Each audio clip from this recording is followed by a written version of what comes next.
I'm going to tell you the story today about how Thor lost his hammer. It would have been one of those nights in Valhalla. Lots of drinking, lots of eating, and not too many fights.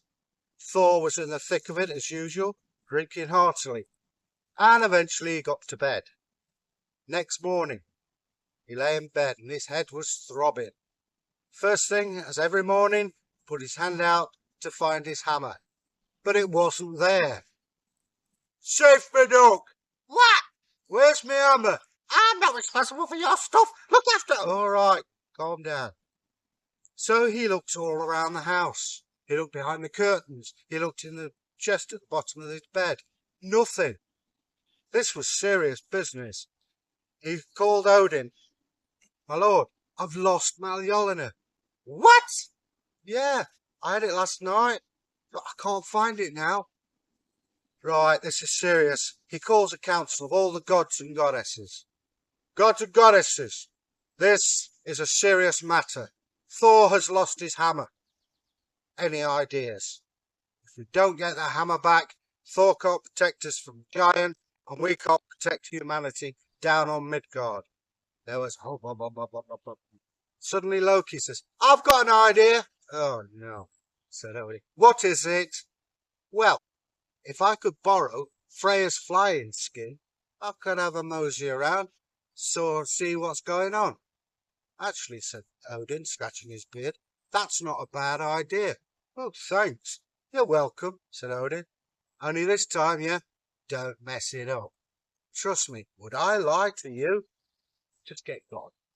So Loki puts on Freya's flying skin, and he flies in the clear blue skies, looking round, and he sees Thrym in Jotunheim, land of the giants to you, and he's sitting there throwing stones into a lake. "Hi, Thrym, how you doing, mate?" "What do you want?" "Well, a simple good day would be nice." "Yeah, good day." "Now, I tell you what, Thrym, we've got a problem. Big problem." "What's that?" "Thor's lost his hammer. Now, here's a note. Giants are not the sharpest tools in the box. My friend is particularly challenged." "Well, what do you want me to do about it?" "Well, do you know where it is?" "I know where the hammer is." "Where?" "2 miles down, and that's where it's stopping." "Okay, calm down. Look, I'm a businessman, you're a businessman. "Oh, that's right." There must be something that you want that we've got that you can have. What is it?" The giant scratched his big bald head. "I know," he says. "What's that?" "You know that big lass up in Valhalla, blonde-haired?" Yeah. You mean Lady Freya?" "That's her. Well, you give her to me as a wife, and I'll get your hammer back." Well, obviously I've got to talk this out. "You just get it done, because that hammer's 2 miles down, and that's where it's stopping." "Okay." Loki flew off. Meanwhile, the gods and goddesses had assembled, and Loki came in. "My lord, never mind the smarm. What you got to say for yourself?" "Well, there's good news and there's bad news." "What's that?" "Well, the good news is they've got the hammer and willing to return it." "Brilliant," said Odin. "But they want Freya to marry Thrym." "I'm not marrying him. He smells of fish. He's horrible." "Calm down," said Odin. "Now then, how can we get around this? Obviously Freya can't marry that." "I know," said Loki. "What's that?" "We get Thor, put a nice little dress on him, bit of makeup, plait his hair, and Robert's your father's brother. He won't know the difference." "Good idea." "I'm not getting you." "Shut up," said Odin. "Good idea, Loki." "No, don't laugh too much. You're his maid of honor." "What?" Before you could say Mjollnir, the goddesses leapt on these two poor unfortunate gods, and before you could say it, they were dressed in a long shimmering dress, make-up, the whole 9 yards. "Oh, you do look lovely," said Odin. "Oh, Gil. Off you go, come on." "Okay." Off they trudged, very reluctantly. "Stop holding me hand," said Thor. "Oh, I was just having a laugh." And they get to Thrym's hall.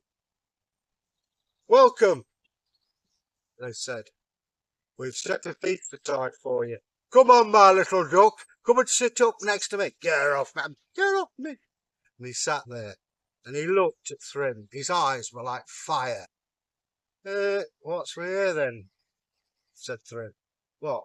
She's looking at me. Get fiery eyes. Ah, said Loki. Oh, sorry.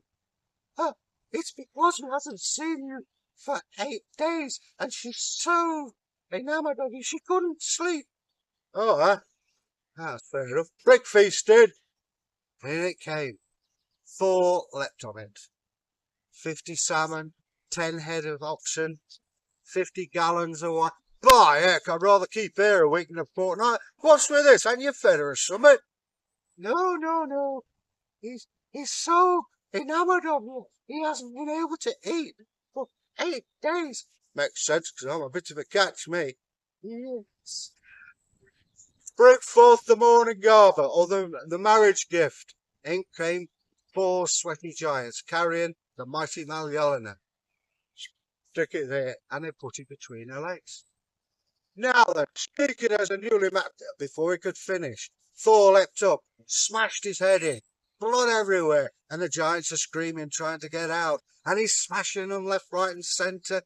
Loki's sitting there picking at the dinner table, and Thor's leaping around like a madman, and amidst a pile of shattered limbs, blood, brains, covered in blood and brains himself, said, I enjoyed that.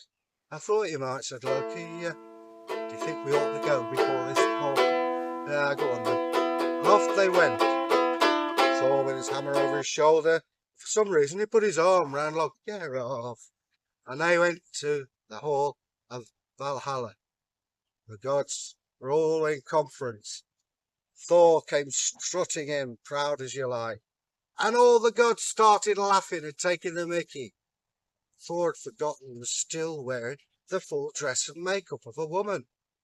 Just goes to show, pride comes before a fall. Till we meet again, farewell.